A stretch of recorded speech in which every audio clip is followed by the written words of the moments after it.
qu'il est nécessaire des études épidémiologiques. Donc, c'est la prévalence de cette infection.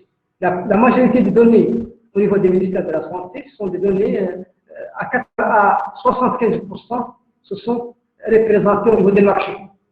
Donc, si on prend l'échantillonnage global, on remarque que 75% des cas d'échantillonnage réalisés au niveau des phénomènes se situent au niveau des marchés. Et cela exige d'abord donc la nécessité de réaliser des études épidémiologiques à l'intérieur ou dans d'autres régions qui n'ont pas été ciblées par ces.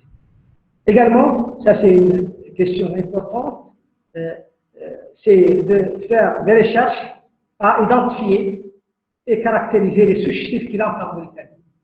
Quelles sont les souches qui circulent en Mauritanie? On sait que la première souche, ou la première infection, ou le premier cas qui a été déclaré en Mauritanie, c'est un cas donc, venant de l'Australie. Donc, de l'Australie. Le deuxième cas, donc, ce cas a été confiné et traité jusqu'à d'abord guérison. Mais le premier cas, donc, qui a été déclaré après, c'est un cas venant de France, de la France. C'est-à-dire que c'est une question d'abord de faire identifier quelles sont les souches. Il faut sortir d'abord il faut essayer de sortir d'abord de ce bilan positif, négatif, contact, cas communautaire, pour donc aller vers, donc identifier donc les souches. Quelles sont les souches? Est-ce qu'on a une seule souche? Est-ce qu'on a plusieurs souches? Est-ce qu'on a déjà la souche britannique ou non? Est-ce qu'on a une autre? Donc ça, c'est constitue donc un plus de recherche pour identification et caractérisation des souches circulantes en Mauritanie. Et enfin, c'est également, constitue un plus de recherche, c'est d'étudier l'efficacité du traitement dans le centre de prise en charge. Lancer des études qui évaluent d'abord l'efficacité du traitement utilisé dans le centre de prise en charge un Covid. Et d'abord, au niveau de l'université de Nouakchott, j'ai déjà commencé donc, à proposer un projet sur des types de Covid dans les milieux universitaires. C'est de voir la prévalence donc, par des méthodes sérologiques, sur donc, la prévalence des Covid-19 dans le milieu universitaire, dans les étudiants, dans les professeurs, au niveau d'abord des travailleurs, pour d'abord connaître ou classer au moins la population, notre population de sujets sains, sujets guéris, de ceux qui sont négatifs pour encore plus de risques, pour prendre encore plus de mesures de protection. Et je termine par un mot que j'ai dit en arabe. Donc, هذا عن هذا كفي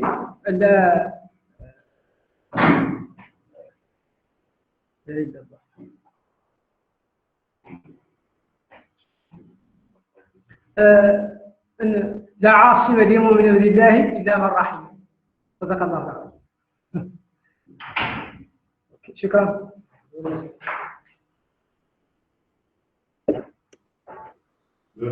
Merci, cher collègue Mohamed Val, pour cette brillante et édifiante et très riche présentation qui nous a édifié donc sur beaucoup d'aspects concernant les vaccins, les futurs vaccins qu'on attend ici en Mauritanie.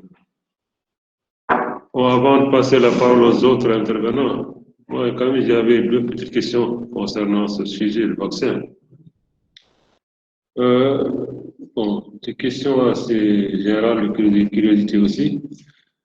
Alors, en général, quand il y a des maladies comme ça, ou des maladies, des pandémies, on met beaucoup de temps pour trouver le vaccin, parfois jusqu'à 10 ans. Alors, cette fois-ci, on n'a pas fait 2 ans pour trouver des vaccins. Alors, qu'est-ce qui explique cela? Ça, c'est ma première question. La deuxième question, on parle de vaccin et en même temps, on parle de variant du virus. Donc, je réponds au premier. Oui, je pose le deuxième. Donc, pour répondre à la question de monsieur, merci,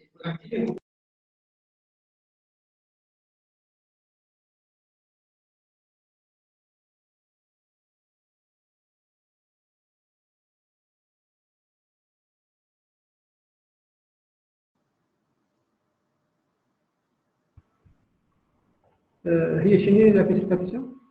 La question? Un délai, donc, effectivement, la plupart des vaccins donc, ont pris un temps assez long, qui varie donc de 5 à 10 ans ou plus, mais les travaux sur le développement de la vaccin, ce sont des travaux qui ont été faits sur une seule année, mais en parallèle. Au lieu qu'il y a une expérience qui se succède, il y a une partie animale, une partie cellulaire, une partie humaine, donc jusqu'à d'abord la purification des vaccins, c'est-à-dire que les laboratoires et les sociétés pharmaceutiques qui ont commencé à produire ces vaccins et donc travailler en parallèle. Étape 1 et étape 2, étape 3, ce sont des étapes en parallèle. Mais d'abord, elle choisit pour chaque étape donc une population donc différente. Donc cela explique d'abord qu'à la fin, après une seule année, le vaccin est déjà développé. Il y a une paralysie entre des étapes du développement des vaccins. Oui. Donc, voilà. Ma deuxième question, c'est concernant, on parle de vaccin, on parle aussi de variance du virus, variance anglaise, sud-africaine. Est-ce qu'on a tenu compte dans cette variance-là concernant le vaccin?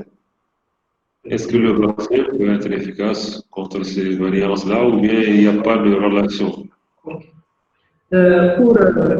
Ça, va nous orienter vers ce qu'on appelle la variabilité génétique. En général, les virus ARN, ce sont des virus très variables, qui peuvent subir une variation génétique connue grâce à deux mécanismes de variabilité génétique. L'une, c'est l'accumulation de mutations et l'autre, c'est la recombinaison génétique. Si d'abord le virus possède plusieurs cerveaux. Dans le cas de COVID-19, les variants viraux qui sont retrouvés, ce sont d'abord des virus qui ont présenté des mutations. Et ces virus, ce sont des virus qui se produisent par des voies naturelles. C'est attendu. Pourquoi? Car au cours de la réplication du virus, le virus utilise un ARN polymérase comme une enzyme de réplication. Et cet ARN polymérase, donc, il n'a pas une activité qui lui permette de corriger les erreurs qui se produisent au cours de la réplication. Ce n'est pas le cas du virus ADN. Le virus ADN se multiplie avec un ADN polymérase qui a cette propriété. Il a une propriété qu'on appelle exonucléasique qui lui permet d'enlever la mutation et de la remplacer par la base correcte. Dans le cas des virus ARN, comme l'enzyme responsable de la réplication est une ARN polymérase et qui n'a pas cette propriété d'autocorrection, donc on trouve que le nombre de mutations obtenues après un cycle de réplication donc, est attendu. Donc, mais d'abord, ces mutations-là, elles ne sont pas à 100% importantes.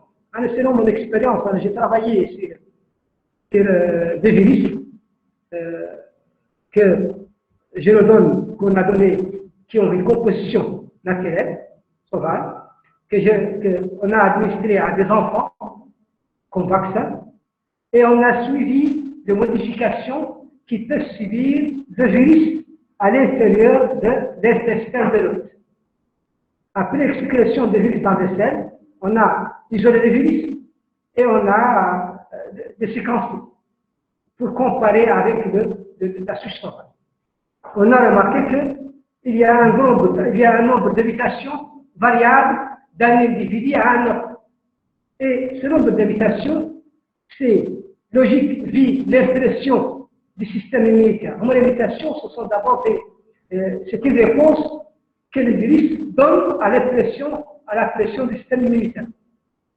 Et ces mutations-là, elles peuvent se produire dans différentes régions. Elles peuvent se produire dans la région 5' non codant, comme il se produit dans la région des protéines codantes, codantes des protéines non enzymatiques, ce qu'on appelle les protéines enzymatiques, et dans la région qui peut également coder la protéine destructive.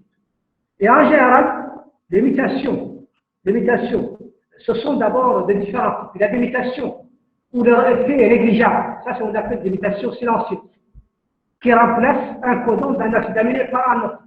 Et il se peut que dans un variant, on trouve que la base A, alors que dans l'autre variant, il a la base I, par exemple. Ça, c'est une mutation qui peut nous donner une modification sur la séquence, mais de point de vue médical, il n'y a pas d'effet. Car il y a un acide aminé qui va être remplacé par le même acide aminé ou un acide aminé équivalent. Donc, ce qui